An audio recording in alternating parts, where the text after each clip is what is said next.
She ignored my guidance. 4 words. That was all it took for Shelby to wipe away everything I had given her. 27 months of following her every instruction, every formula, every single direction. She whispered into my ear. The board members sat watching, as she stood there with this look of hurt disappointment painted on her features, telling them how I had ruined batch after batch of industrial coding, how my careless work ethics had destroyed millions in product, how I refused to listen when she tried to help me do better. I could feel their judgment landing on my shoulders, all those important people in their business attire, looking at me like I was the problem that needed removing. Shelby kept talking, her voice dripping with regret about having to report my failures, about how she had tried so hard to mentor me, but I just would not learn. And I smiled, because Shelby had absolutely no clue what I had been doing while she thought I was just her obedient little worker bee. Before I tell you what happened in that room, I need you to do something for me.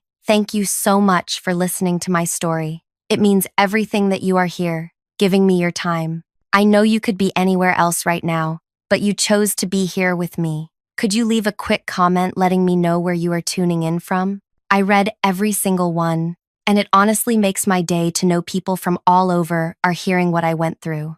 All right, let me take you back to where this whole thing started. My name is Faye, 29 years old, born and raised in a tiny apartment above a laundromat where the smell of detergent was just part of breathing. I never went to some fancy university, never had connections or family money to open doors.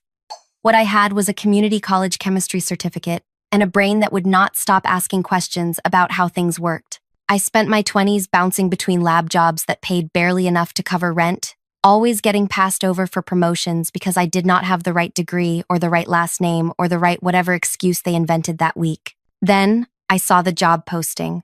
Quality inspector at a facility that manufactured industrial coatings for bridges, buildings, ships, the kind of stuff that has to last decades in brutal weather. The pay was decent. The requirements matched what I actually knew. I applied that same night, rewrote my application 4 times to make sure every word was perfect. 3 weeks later, I got the call. My first day at that facility felt like winning something I did not know I was competing for. The building sprawled across acres, all gray metal and purpose. Huge mixing vats, storage units, testing labs with equipment I had only read about in textbooks. I walked through those doors at 6 in the morning, with my new badge clipped to my shirt, terrified I would mess up and lose this chance. That was when I met Shelby. She was the quality manager, which meant she was my direct boss, the person who would decide if I kept this job or joined the unemployment line. Shelby was 42. With this way of moving through the facility like she owned every inch of it, people stepped aside when she walked past. Supervisors asked her opinion on decisions. She had worked there for 16 years and knew the coding business better than anyone, or at least that was what everyone kept telling me. "You are going to do great here," Shelby said during our first private meeting in her work area. "I can tell you are hungry to learn. That matters more than some expensive diploma." Her words felt like permission to finally belong somewhere. I wanted so badly to prove she was right about me. The training started immediately. Shelby walked me through the testing process. For every coding batch the facility produced, thousands of gallons would get mixed according to specific formulas. Then a sample would come to me. My job was to run tests, checking viscosity, adhesion, curing time, temperature resistance, all the properties that made these coatings worth the huge amounts of money customers paid for them. But Shelby had her own special procedure she wanted me to follow. "The standard tests miss things," she explained one morning, about 2 weeks into my training. She was showing me a particular solution she kept in an unmarked container in the supply area. "I developed this additive years ago. You mix exactly 3.7 milliliters of this into each test sample before you run your analysis. It helps identify weak formulations that would fail later in real-world conditions." I watched as she demonstrated the exact method. Draw the sample from the batch, add her solution, mix thoroughly for 90 seconds, then run all the standard tests. "If anything fails, you reject the entire batch," she said. "Better to catch problems here than have a bridge coating fail in 5 years and face lawsuits." "Understand?" I understood. At least I thought I did. "This stays between us," Shelby added, her voice dropping lower. "The corporate people do not appreciate my methods. They think I am too cautious, too expensive with rejections. But you and I know quality matters more than production quotas. That made sense to me. Of course, the business side would want to push through marginal product to hit numbers. Of course, someone like Shelby, who truly cared about quality, would face pushback for having standards. So I followed her instructions exactly.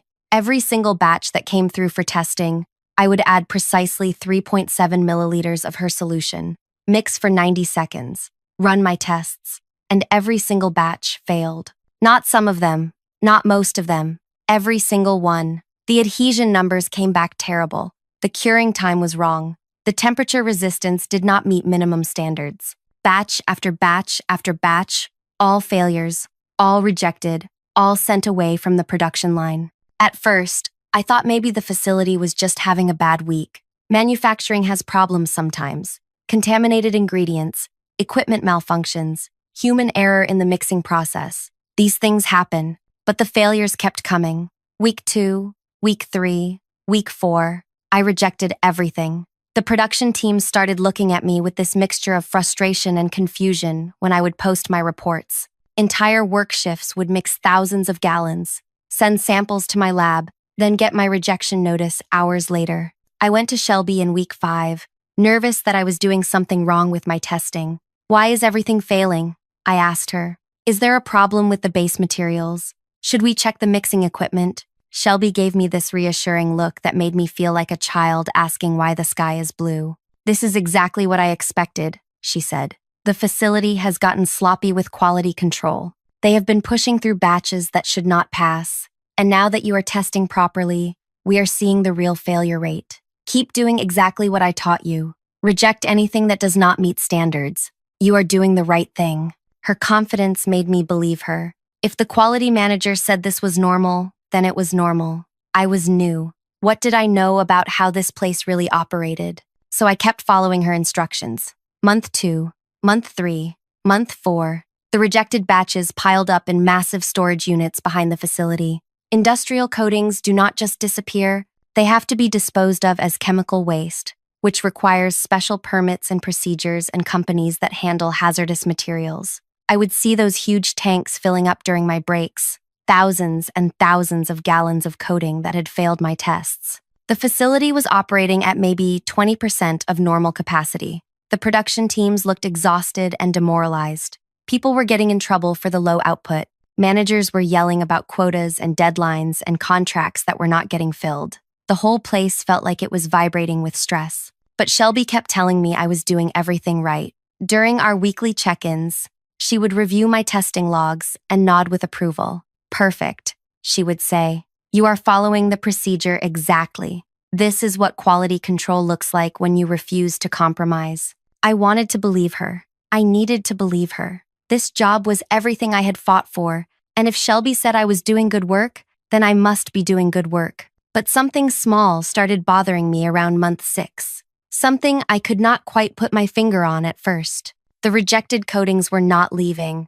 That was the thing that started gnawing at me. Week after week, month after month, I would walk past those storage units during my lunch break and see the same containers sitting there, baking in the sun and rain, just accumulating. I asked the production supervisor about it in month 7. He just shrugged and said disposal was not his department. I asked the safety coordinator. She told me to check with management. I finally asked Shelby directly. "When is the waste disposal company coming to remove all those rejected batches?" Shelby did not even look up from her paperwork. "They have a schedule.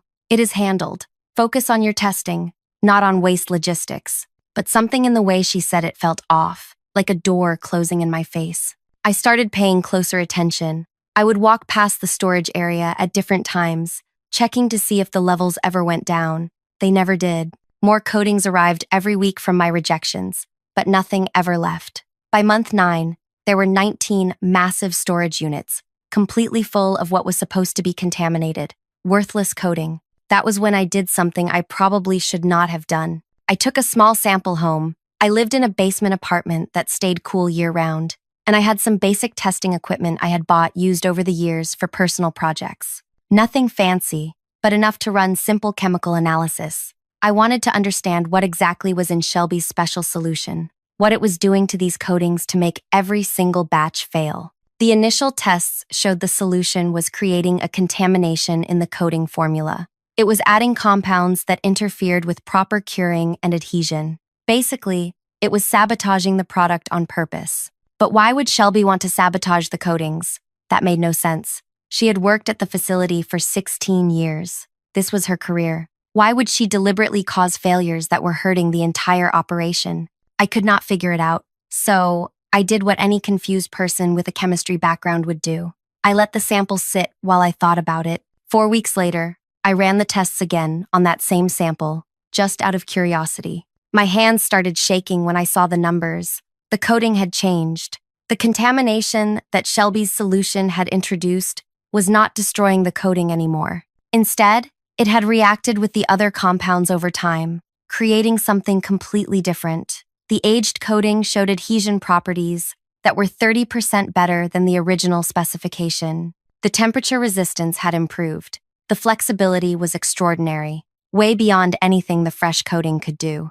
I ran the test 3 more times to make sure I was not making a mistake. Same results every time. The contamination combined with aging had accidentally created a superior product. I sat on my apartment floor at 2 in the morning, staring at those numbers, and suddenly, Shelby's entire operation made perfect sense. She was not sabotaging the company. She was creating a massive stockpile of contaminated coating that she could purchase as worthless chemical waste for almost nothing. Let it age into this transformed superior product, then sell it somewhere else for enormous profit. The company thought they were disposing of garbage. Shelby knew she was collecting gold. It was brilliant, completely illegal and unethical, but brilliant. And she had trained me to be her perfect accomplice without me even knowing it. I should have gone to the board right then. I should have exposed what she was doing. That would have been the correct, honest thing to do. But I did not do that. Instead, I started thinking about those 19 storage units full of aging coating, thousands and thousands of gallons that Shelby had spent 9 months accumulating, planning to eventually claim as her own. What if someone else got to it first? The idea felt dangerous and reckless and absolutely intoxicating. I spent 3 days researching chemical waste disposal laws, purchase agreements, industrial salvage rights. I learned that contaminated industrial waste could be purchased by private individuals for various purposes, including art projects, experimental research, or educational use. It was not common, but it was completely legal. I found the disposal company that had the contract with the facility, a place about 40 minutes away that handled hazardous materials. I called them and explained that I was interested in purchasing some contaminated industrial coating for a personal art installation project I was developing. The guy on the phone sounded bored. "What kind of volume are you looking at?" "Whatever you have available from the facility I work at," I said, trying to keep my voice steady. "I know they have been generating a lot of rejected batches lately." "Yeah, we are supposed to pick that stuff up eventually." "You want all of it? How much would that cost?" He put me on hold, came back 2 minutes later. "Company usually pays us to dispose of it, but if you want to buy it instead, saves us the disposal fees. We could do maybe 6 cents a gallon. It is contaminated though. You cannot use it for any regulated purpose." 6 cents a gallon. I did math in my head. 19 storage units, each holding roughly 2,000 gallons. That was 38,000 gallons, times 6 cents, $2,280. I had 4,000 in savings that I had been keeping for emergencies. This qualified as an emergency, just not the kind I had ever imagined. "I will take it," I said. "You got somewhere to put 38,000 gallons of contaminated coating?" I did not, but I found a place. A warehouse space about an hour away, one of those old industrial buildings that rented storage by the month for cheap because they were far from everything and falling apart. The owner did not care what I stored as long as I paid on time and it was not explosives. 2 weeks later, I owned 38,000 gallons of coating that Shelby thought she was accumulating for herself. The disposal company emptied those storage units and transported everything to my warehouse. Cost me another $800 for the transportation. The facility management was probably relieved to finally have the waste removed. They had no idea who bought it. The disposal company had no reason to tell them. And Shelby? She had no clue anything had changed. To her, the coating was just sitting in disposal company storage somewhere, waiting for her to eventually purchase it and complete her scheme. But it was gone. It was mine. I kept working at the facility like nothing had happened, kept following Shelby's instructions exactly, kept adding her solution to every batch, running the tests, rejecting everything. Month 10, month 11, month 12. More rejected coding piled up in the storage units. And every few months, I would contact the disposal company and purchase it all over again. They thought I was just some weird artist with an unusual hobby. I paid my 6 cents per gallon and they cleared out the units. By month 20, I owned 67,000 gallons. By month 25, it was 78,000 gallons, all sitting in my warehouse, aging beautifully, developing those extraordinary properties that Shelby had accidentally discovered.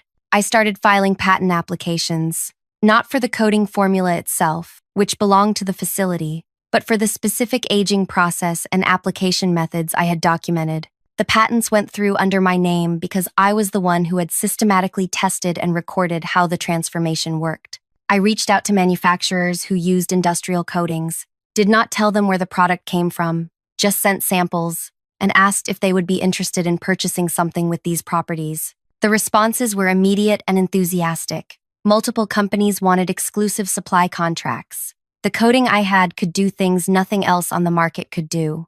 I was sitting on a fortune that Shelby had spent 25 months creating for herself, except now it was mine. She had absolutely no idea. During our weekly meetings, Shelby kept praising my work. "You are doing excellent. Keep following the procedures exactly." She seemed pleased with how smoothly her scheme was running. The facility kept producing coating. I kept rejecting it. The disposal company kept removing it. Everything was going according to her plan, except the most important part. Month 27 arrived. The facility had been operating at reduced capacity for over 2 years. The financial losses were adding up to millions. The corporate leadership finally decided they needed answers about why quality control was failing so catastrophically. They called a board meeting, required attendance for all department heads and key personnel. That included Shelby. That included me. I walked into that meeting room at 9 in the morning wearing my normal work clothes, carrying nothing except a small folder. The board members sat along one side, 5 serious people in business attire who looked like they had not smiled in decades. The facility director was there, production managers, financial officers, and Shelby, sitting calm and composed, like someone who had prepared for this moment. The facility director started the meeting by laying out the numbers. Production down 78% over 27 months. Millions in losses. Customer contracts unfulfilled. The company reputation damaged. Then he turned to Shelby. "You are the quality manager. Explain what happened." Shelby stood up. She had this expression of deep regret painted on her features, like someone about to deliver painful but necessary truth. "I take full responsibility for not catching this sooner," she began. "When I hired Faye as our quality inspector, I believed she had the skills and dedication needed for the position. I personally trained her on our testing procedures, walked her through every protocol, gave her clear guidance on how to maintain our quality standards." She paused, letting her words settle in the room. But despite my repeated attempts to mentor her, Faye consistently ignored my guidance. She used improper testing methods that produced false failure results. Month after month, I tried to correct her approach, but she refused to follow the established procedures. Her inability to perform proper quality control created this disaster. The board members turned to look at me. I could feel their judgment, their disappointment, their belief that Shelby was telling the truth. "She ignored my guidance," Shelby said, her voice heavy with manufactured sadness. "And this is the result." 4 words that were supposed to erase 27 months of my life and pin everything on me. I smiled. Shelby looked at me with this expression like she had already won, like my future was sealed and signed. The board members were still staring, waiting for me to defend myself or break down or do whatever people do when they get blamed for destroying millions of dollars. Instead, I opened my folder and pulled out a single sheet of paper. "You are absolutely right, Shelby," I said, my voice steady. "I followed your guidance exactly." Confusion flickered across her face. That was not the response she expected. "Every single batch that came through my lab, I did precisely what you taught me. Added exactly 3.7 milliliters of your special solution. Mixed for 90 seconds. Ran the tests. Rejected everything that failed. I have 27 months of documentation showing I followed your instructions perfectly." The room got very quiet. One of the board members leaned forward. "What solution?" she asked. I looked directly at Shelby. The contamination additive she told me to use before testing each batch. She said it helped identify weak formulations. She said the corporate people would not understand her methods. She said this was how proper quality control worked. Shelby's expression started to crack. That is not, I never told you to contaminate. You are twisting what I said during training. Am I? I placed the paper on the surface in front of the board. It was a chemical analysis of Shelby's solution. This is what was in that unmarked container you kept in the supply area, the one you told me to use on every test sample. It creates deliberate contamination that makes coatings fail initial testing, but transforms them into something valuable after aging. The facility director picked up the paper. His eyes moved across the technical details. Here's what I could not figure out for the longest time, I continued. Why would Shelby want to sabotage production? It made no sense until I realized she was not sabotaging anything. She was creating a stockpile of contaminated waste that she could purchase for almost nothing, let it age, then sell for enormous profit. The company thinks they are disposing of worthless chemical waste. Shelby knows it transforms into a superior product worth a fortune. That is absurd, Shelby said, but her voice had lost its confidence. You have no proof of any of this. You are right. I do not have proof of your intentions, but I do have something interesting to share with everyone here. I pulled out another document. This is a receipt from the Chemical Waste Disposal Company. 27 months ago, I purchased 38,000 gallons of contaminated coating from them. The coating that had been rejected from this facility. The coating sitting in disposal company storage. Shelby's face went blank, completely empty of expression. Over the next 18 months, I continued purchasing every batch of rejected coating. 78,000 gallons total. Cost me about $4,700 since I was buying contaminated waste at 6 cents per gallon. The board members were all staring at me now. The facility director set down the chemical analysis. That coating has been aging in my warehouse this entire time, I said. And you were absolutely correct about what happens to it, Shelby. The contamination you introduced, combined with proper aging, creates extraordinary properties. Superior adhesion, temperature resistance, flexibility beyond anything currently available. I have test results documenting the entire transformation process. I placed another document in front of them. I also filed patents for the aging process and application methods. Those patents were approved 4 months ago. They are in my name because I was the one who systematically tested and recorded how the transformation works. Shelby tried to speak, but nothing came out. She looked like someone watching their entire future disappear in real time. I have already sold my first shipments to manufacturers, I continued. 6 million for the first batch, 8 million for the second. I have 3 companies competing for exclusive supply contracts. They want what I have because nothing else on the market can match these properties. The room was so silent I could hear the air system humming through the vents. You spent 27 months training me to create this stockpile. You thought you were building your retirement fund, but I bought everything before you could claim it. Every single gallon. It was just contaminated garbage, right? Chemical waste the company wanted removed. The disposal company was happy to sell it to someone willing to pay a few cents per gallon. One of the board members finally spoke. Is this legally binding? Did she actually purchase company property? The facility director was already looking at his phone, probably texting the legal department. Contaminated waste sold to a disposal company becomes their property. If they sold it to a private buyer, that is a legal transaction. Shelby sat down slowly. Her manufactured confidence had completely vanished. I followed your instructions exactly, I said to her. Added your solution, rejected every batch, created the waste stockpile. I just did not realize I was supposed to wait for you to steal it. My mistake. The facility director turned to Shelby. Did you instruct her to contaminate test samples?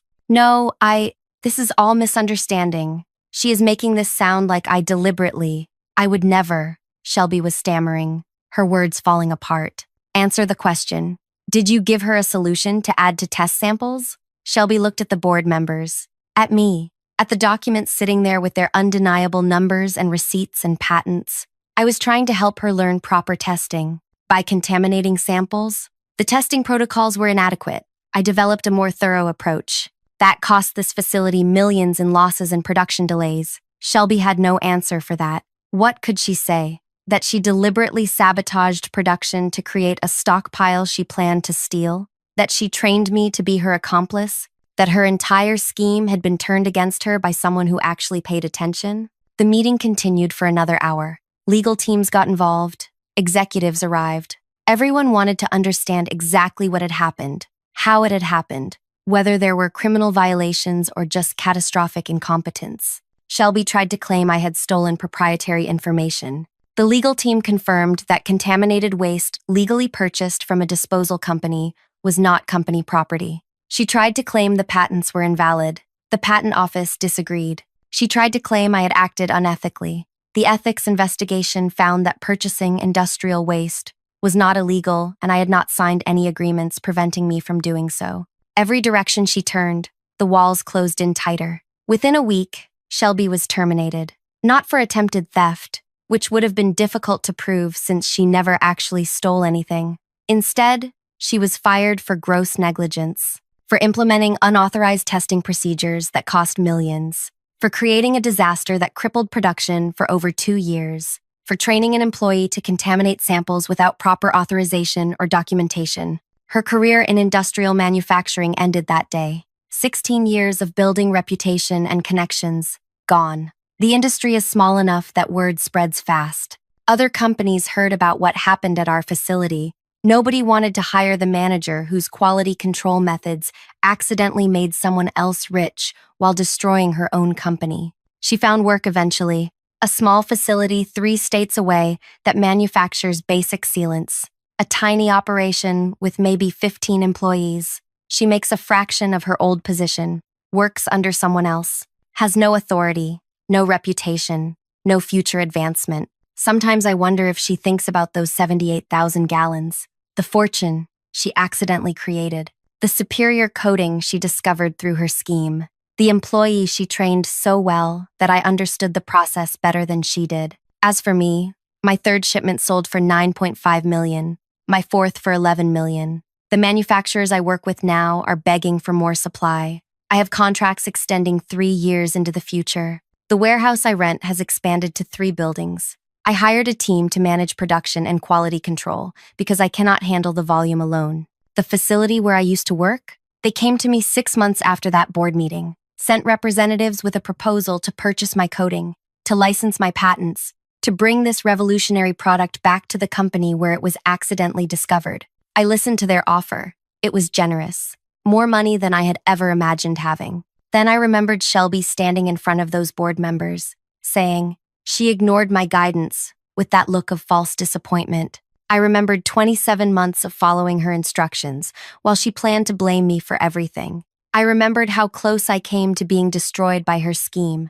I told them my price, triple their offer, non-negotiable. They could pay it or walk away. They paid it. I still work with industrial coatings, not as a quality inspector anymore. Now I own the process. I control the supply. Manufacturers come to me because nobody else can provide what I have. The coating that Shelby accidentally discovered is transforming how structures get protected from weather and time. And every time I sign a contract, every time money moves into my accounts, I think about her words. She ignored my guidance. She was right. I did ignore her guidance. The part where I was supposed to be her unknowing accomplice. The part where I was supposed to take the blame. The part where she got rich and I got destroyed. I ignored that guidance completely. Instead, I followed her instructions exactly, added her solution, rejected her batches, created her stockpile. I just made sure it became mine before she could claim it. That is how you turn someone's scheme into your fortune. You pay attention, you understand what they are really doing, and you beat them at their own plan before they even realize you are playing.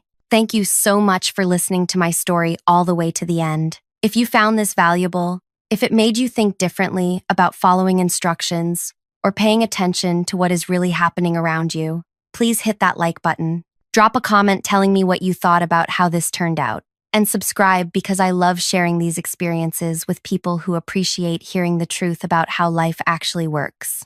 Your support means everything. Until next time, remember this. Sometimes, the best move is not fighting against someone's scheme. Sometimes the best move is understanding it better than they do and getting there first.